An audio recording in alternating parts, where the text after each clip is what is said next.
All right, so this is Calc 30. This is 10.2, sketching areas between curves. And this is number 2A. So this is 10.2.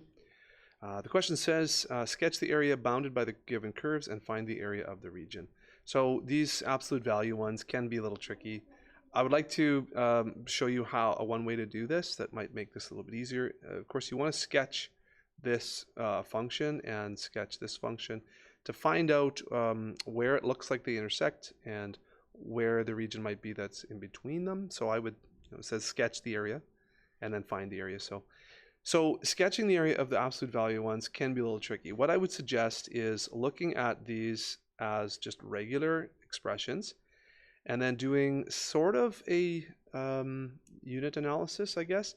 Instead of these being factors, just bear with me, but if this was x minus 1 and x plus 1 as factors, and then we added them together to get, kind of what's down here, the function value, we can focus on the signs.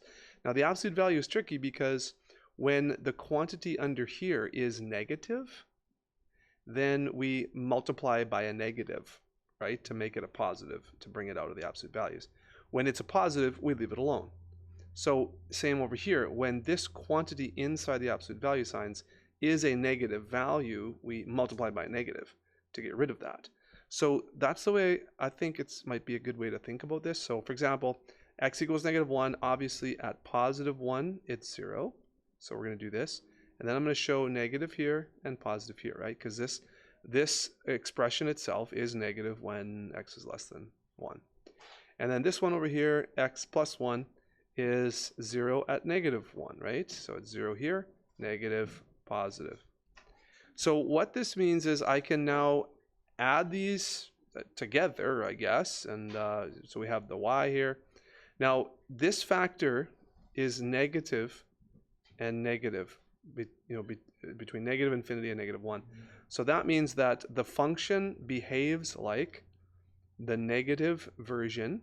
Now this is going to look a little weird, but the negative version of x minus 1, and also plus the negative version, well, I'm going to write this, plus the negative version of x plus 1. Okay, that's what the function looks like here. Over here, the function looks like, well, this is negative still, so that has to be negative x minus 1, because we got a negative there. And then because this is positive, you don't have to change anything. So that's just x plus 1, see? That's what the function behaves like there. And then over here, they're both positive, so that means that it's the positive versions of both of those expressions. So it's x minus 1 and x plus 1. So that this is like it's kind of like piecing together a piecewise function, right? So the y is actually negative x plus 1, that's what this simplifies to, plus negative x minus 1, which is negative x and negative x is negative 2x, 1 minus 1 is 0. So y is negative 2x in this region. Okay, does that make sense? In this region of the domain. Over here, I'll change colors to maybe yellow. Anyway, so we have negative x plus x. Well, that's gone. We have plus 1 plus 1. So this is y equals 2. Okay, in this region, in this part right here. And then I'll do black. So this is just x plus x, that's 2x. And negative 1 and 1 is just 0. So this is y equals 2x in this region. Okay, so we have the function. Now we can draw the function because we know what it looks like in each sort of section. So let's make a hello. Ooh, in white. Oh, that's going to be nice to see. White on white.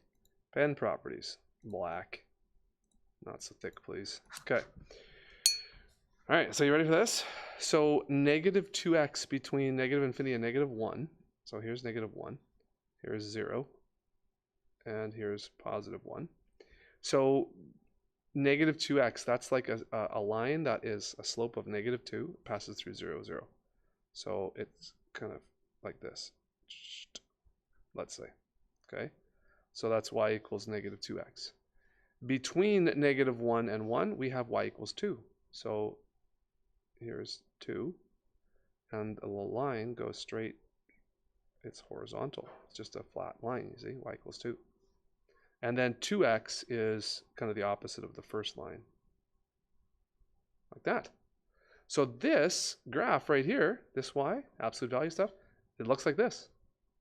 That's what it looks like. Tough one, hey? So I don't know if that unit analysis helps you. I actually just thought of this the other day. I'm like, why don't we just do it this way? And I think it kind of works. I like it. I like looking at it that way. So that's the first one, okay? That's the first one in blue there. That's this one right here. Okay, I hope you're getting that now. The second one should be fairly straightforward. It's a negative x squared, so it's like a parabola. It opens downward, and then it's moved up 3 units. So this is 2, right? So we've got 1 here, we've got 2 here, and then we've got 3 here. So this is going to be like a parabola that opens downward. And you know, it's a value is -1, so that means you go -1 in this direction, and you go down 1. Okay, -1, -1. So, it opens downwards, so that you go 1 over and then 1 down, right? And you go from the vertex, you go 1 over and 1 down, because it's a 1 here. Okay, so 1 over from the vertex and 1 down gives you this point. So the parabola goes through that point right there. And the same thing over here, over 1, down 1. This is not symmetrical, but just bear with me. Okay, so that you can see that this region, there's a lot to do this first part of this question. We haven't gotten to calculus yet, but that's the region, that's the area we're looking for. Okay, so that's the first part done. And yeah, this is just a half, like, not a circle necessarily, but it's just the top part of a parabola, right? And with a flat bottom.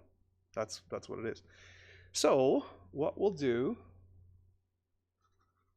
in order to find this area contained, notice that what we've been doing in the last section here is we've been identifying, hey, what's the upper function and what's the lower function? And over this whole interval from -1 to 1, this right here is the upper function the whole time.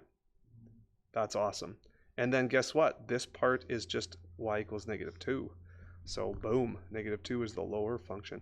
So that is that my new function, let's call it h of x, is the combination here. It's just going to be 3 minus x squared minus, what's the lower one? 2. That's it. You see that? We'll simplify that a little bit maybe. And we'll go, how are we going to do that? Oh yeah, 3 minus 2 is 1. So 1 minus x squared. And that's what it is. Okay, from -1 to 1. So that's the new function. Let's do the area function. Okay, area function is going to be the antiderivative of this. So that's going to be what? X minus 1/3 x cubed.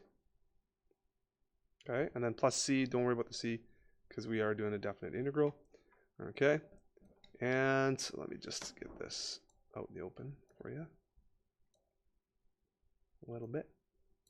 Okay, so now what we do is we have the upper limit there, the upper boundary, and the lower boundary. So, yeah, so let's do to the upper boundary of 1. Let's usually signify that. Coming up next chapter, we're going to use a different notation. It's going to be a little less awkward than this area notation. It's going to be awesome. You'll love it. But anyways, that's what we have to do for now.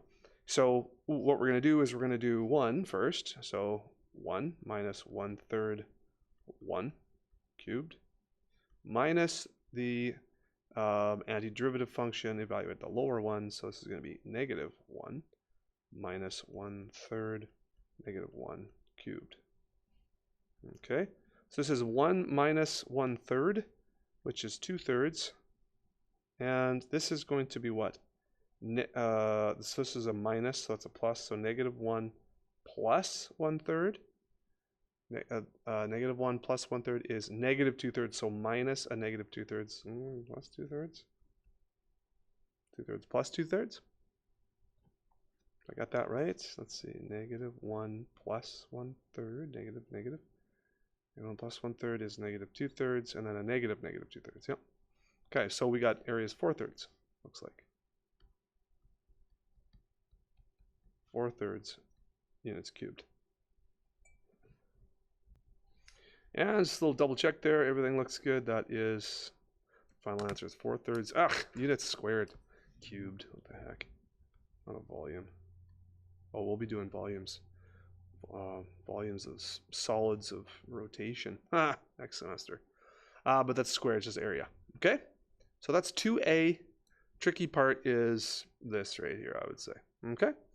So however you want to graph that, you know that at -1 and +1, we have kind of roots. So that's the boundaries here. That's these things. And then, yeah, I would look at it this way. You don't really know that this is going to intersect right here and here. Like, you know what I mean? Like, if this was slightly different, then you could have a parabola that looked like this, right? You could have a parabola like this. Okay, well, now this is going to be, now this is important and this is important, right? Because you've got one section here that you have to find the area for. You've got a second section here, and then a third section right here, right? If this parabola was different. So yeah, you do need to know what the piecewise function kind of looks like here. It just so happened that we didn't need this one and we didn't need this one for this question because of the way it worked. Okay. All right. Hope that answers your questions there about 2A.